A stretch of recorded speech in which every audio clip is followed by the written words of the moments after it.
Hello guys, good morning. Kapag gising ko ng umaga, una kong ginagawa, chinecheck ko tong thermos kung meron pa nga bang laman. Nang pag-open ko nga dito sa thermos, nakita ko na nga na wala ng laman. Nang makita ko nga wala laman, heto nga binaba ko na lang muna yung thermos dito at tinakpan. Kinuha ko na lang din tong electric heater para lagyan ng tubig at magpapakulo. Heto nga tubig dito na iniinuman namin kapag gabi, heto na lang ang sinaling ko dito sa may electric heater para pakuluin. Nang masalinan ko na nga ng tubig yung electric heater, heto nga tinakpan ko na lang. At nang matakpan ko na, heto nga pinakulo ko na. At napansin ko nga na hindi pala nakasaksak, heto nga isinaksak ko na lang din. At nang maisaksak ko na nga, heto nga pinindot ko na lang din yung button niya para kumulo at makalipas ang ilang minuto. A few moments later.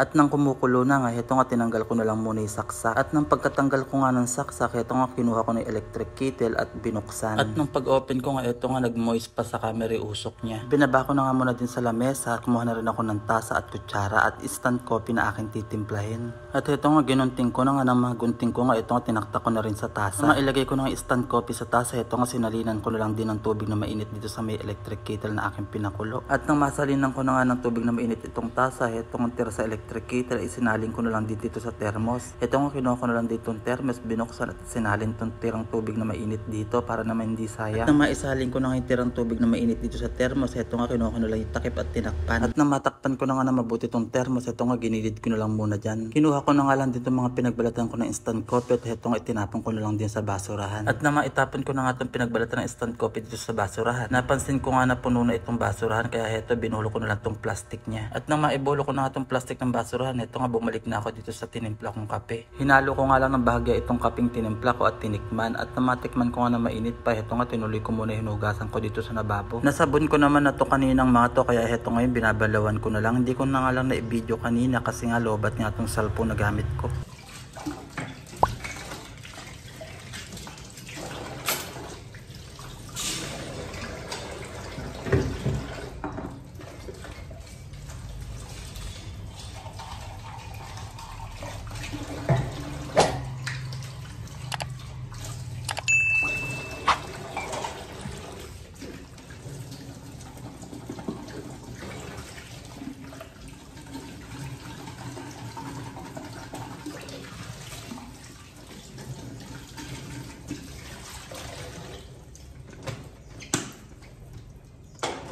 Kapag nabanlawan ko na nga itong mga hinuhugasan ko, dinadiretso taob ko na rin. Kasi itong taoban namin ng plato ay diretso na dito sa lababo. Kaya habang nakataob, diretso tik-tik na yung mga tubig dito sa lababo bumabagsak. At nang nabanlawan at naitaob ko na lahat, kinuha ko lang itong planggarang may tubig na pinagsabunan ko at kinaskas ko lang dito sa gilid ng lababo. Sa tuwing naguhugas nga ako ng plato, ito nga pinagsabunan ko ay ginagamit kong panglinis dito sa lababong pinagamitan ko. Para di rin sayang ang sabon kasi mabula pa naman itong pinagsabunan ko. At matapos ko na nga sabunin itong gilid ng lababo, itong lababo, binalawan ko na nga lang lahat ng nandito, pati nga itong sink drainer, binalawan ko at binalik ko na rin sa dati. Na matapos ko nang banlawan lahat, ito nga kinuha ko na rin basahan, kinuskus ko dito sa paligid ng lababo na matanggal itong mga bula dito. Nang mapunasan ko na nga sa gilid ng lababo at matanggal na yung mga bula, ito nga nilaban ko na rin basahan at kinusot. At nang matapos nga akong kusutin itong basahan, ito nga binalawan ko lang itong lababong pinagbanlawan ko. At nang mabalawan ko na yung lababo, ito nga basahan, inulit ko lang ulit kuskus dito sa paligid ng lababo na matanggal yung mga basa-basa niya. At nang matapos nga punasan ulit itong mga paligid ng lababo, ito nga basahan, binalawan ko na lang ulit. At nang mabalawan ko nga, ito nga nilatag ko na lang dito para susunod na gagamitin ay matuyo na. At nang matapos na nga ako, ito nga binalawan ko na lang din itong kamay ko. At nang mabalawan ko na yung kamay ko, naalala ko nga pala yung kape ko, baka ako malamig na. At nang tikman ko nga itong kape ko, ito nga malamig na nga. At nang malamig na nga, ito nga in-straight ko na lang ding inumin. Nang matapos ko na nga inumin itong kape ko, ito nga tasa at kutsara ko, dinala ko na din sa lababo para hugasan.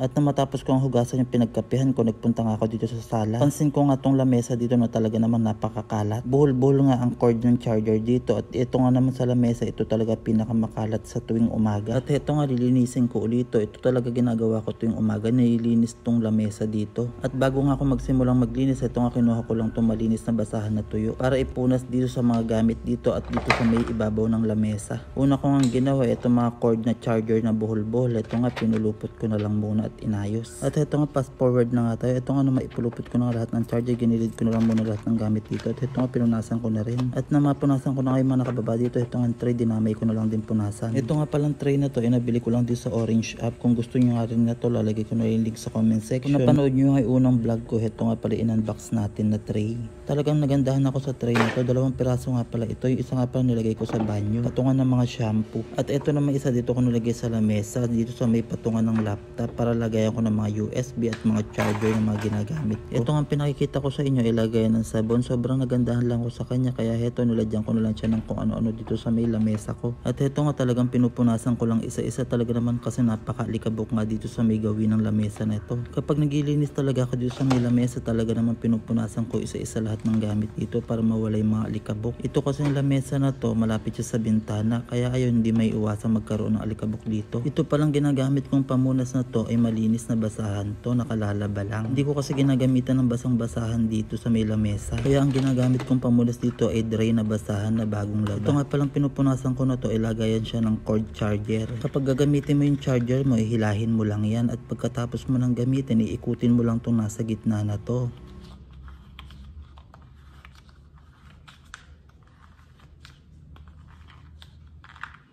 At na matapos ikutin, ayan, okay na yung cord mo dyan, hindi na siya mabubuhol. Yan nga pala, inabili ko lang din sa Orange app. Kung gusto nyo rin yan, lalagay ko na lang yung link sa comment section. Ito nga pala yung mga charger na ginagamit ko, 4 na piraso. Puro sa cellphone lang yan, hindi pa kasama yung charger ng laptop dyan. Pag naayos ko na yung mga charger, dito ko nga lang sila nilalagay sa may organized ko na to na nabili ko sa DIY. Napakaganda ng organized tray na to. Para siyang kristal na babasagin. At nang maayos ko na nga lahat dito sa lamesa at naayos ko na yung mga charger na ilagay ko na dyan sa tray. Ito nga pinunasan ko na lang din to ibabaw ng lamesa para mawala ng mga alikabok na napagpag ko. At munti ko na nga palang makalimutan, punasan itong stand phone na to. Ito nga pinunasan ko na lang din. Pagkatapos itong mga favorite collection toys ko, pinunasan ko na rin. Ito nga palang pinupunasan ko, alkansya to na vinyl. Ito nga pala inabili ko lang din sa Japan Surplus. Ito nga talagang pinupunasan ko lang na mabuti bago ko ibalik. At na mapunasan ko na nga yan, ito naman isa isinunod. Ito naman isa na to, nabili ko lang din sa Japan Surplus. Ito naman ay si Mr. Potato ng Toy Story. Ang nagandahan ko naman dito, itong likod niya, pwede kang maglagay dito ng mga coins. Na-open kasi yung likod niyan. At nang mapunasan ko na nga itong mga toy collection ko, ito nga binalik ko na lang din sa dati. Ito nga electric pa na maliit na to, nandito pala. Ginagamit to ng mga aso ko kapag walang kuryente. Rechargeable nga pala ito, malakas din naman yung hangin niya. At napansin ko nga na marami na rin palang alikabok doon sa pinanggalingan ng maliit na electric pa na yan. Kaya yan, tinanggal ko na lang muna yung mga box ng phone dyan at pinunasan ko na lang din. At na matapos ko na punasan yung gilid doon, ito nga dinamay ko na lang din punasan itong mga box ng cellphone. At na matapos ko na punasan, ito nga binalik ko na lang din doon sa dati. Hindi ko nga maitapon yung mga box na yan kasi nga dyan nakalagay yung mga warranty card nila. At na maibalik ko na nga sa dati yung mga nakalagay dyan sa may gilid. Ito nga pinunasan ko na lang dito yung lapag ng lamesa. At habang nagpupunas nga ako, ito nga may napansin ako. Ito nga palang maliit na salamin na to, talagang super cute lang niya. Ito nga pala inabili ko lang din sa Mr. DIY. Itong salamin na to ay maliit lang siya na manipis. Pwede mo siya ibulsan. Bili ko nga pala dito ay 135. Medyo pricey nga. At na matapos ko na nga mapunasan dito sa ibabaw ng lamesa at nalinis ko na nga lahat. Ito naman sa ilalim ang susunod kong lilinisin at aayusin. Ito nga sa ilalim ko nakalagay yung laptop. At ito nga katabi niya yung phone stand. 2 piraso pala tong phone stand ko na to. Yung isa nandun sa taas kanina pinunasan ko. Ito naman yung nasa baba yung madalas kong ginagamit. Pareho lang naman yung phone stand ko kaso mas original to kasi to mas mabigat, yung isa magaan lang. At ito pa nga pala yung ilaw ng laptop na isinasaksak. Ito rin yung USB kasi nag-download ako kagabi ng panonoorin ko. Kaya ayan, kakalat-kalat pa yung USB dyan. Hindi ko pa naitabi. Mamaya ko nila itatabi. Ito nga naglilinis na nga muna tayo. Pinunasan ko na lang din muna tong laptop. Sinimulan ko na nga lang din punasan dito. Ito nga laptop, inangat ko na lang din. Pinunasan ko lang din to ilalim niya. At nang mapunasan ko ng ilalim ng laptop, ito nga binalik ko na lang ulit sa dati. Sa araw-araw na pagpunas ko dito sa may lamesa na to, alam ko na talaga yung mga gagawin ko at pupunasan dito. At ito nga fast forward na nga tayo. May dumating nga kasi kung para sa habang naglilinis ako. Kaya ito mamaya i-open natin. Sana all.